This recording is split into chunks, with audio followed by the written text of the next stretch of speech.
Daňové priznanie. Pre niekoho každoročná nočná mora, ak nevieš ako na to. Ale čo keby som ti povedal, že mne z USA vrátili až $1300?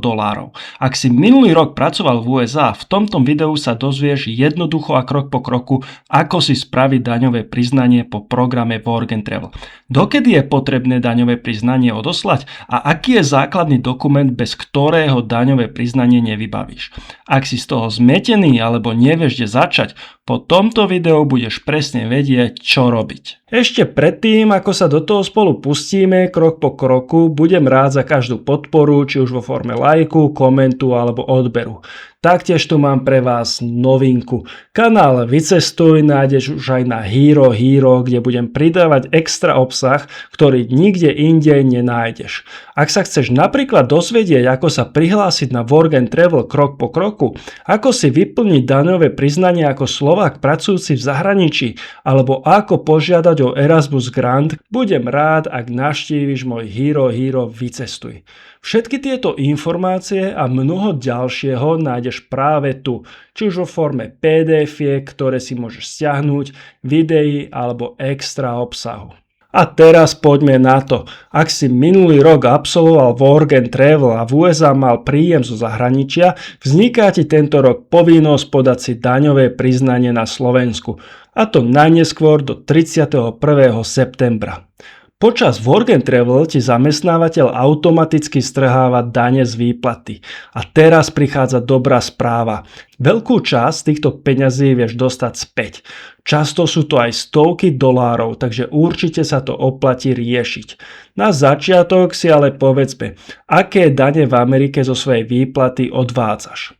Ako prvé tu máme Federal Income Taxes. Jedná sa o federálnu daň, ktorú platíš priamo federálnej vláde USA. Tu takmer vždy môžeš čiastočne dostať späť, hlavne ak si mal nízky príjem alebo si študent. Ako druhé tu máme State Income Taxes. To je daň štátna, ktorú platíš konkrétnemu štátu, kde si pracoval. Nie každý štát má štátnu daň, ale ak áno, tak sa dá tiež požiadať o jej vrátenie. A ako tretie je tu Social Security and Medicare.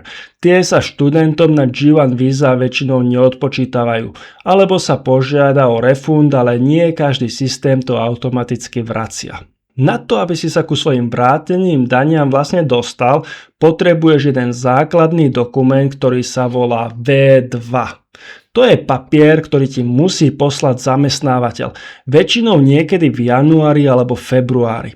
Ak si mal viac jobov, budeš mať viac V2 formulárov. A presne z nich budeš všetko vyplňať.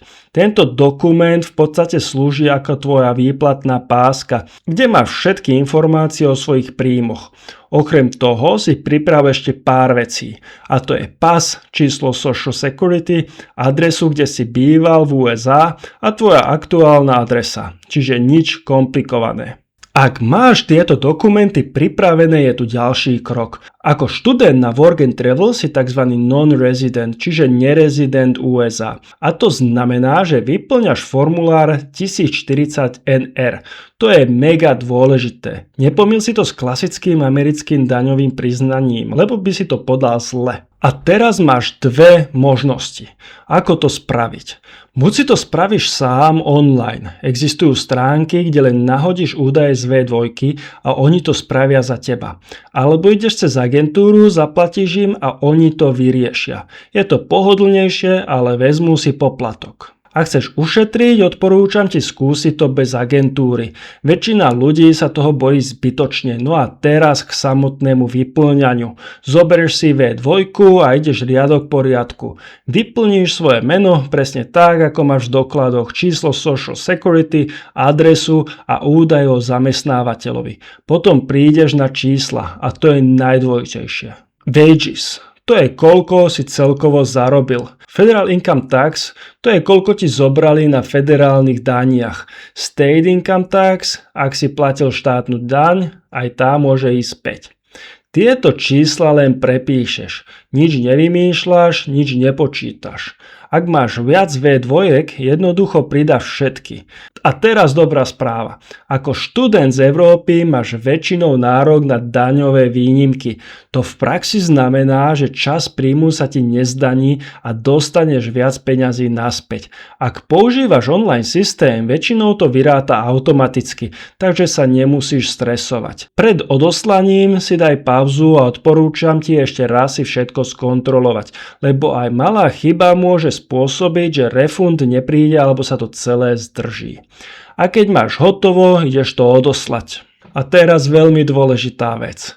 Kam sa to vlastne posiela? Daňové priznanie posielaš na americký daňový úrad, ktorý sa volá Internal Revenue Service, skrátené IRS. Presná adresa závisí od toho, odkiaľ posielaš a aký formulár používaš, ale pre väčšinu študentov z Európy, ktorí posielajú formulár 1040 NR, je to najčastejšie táto adresa.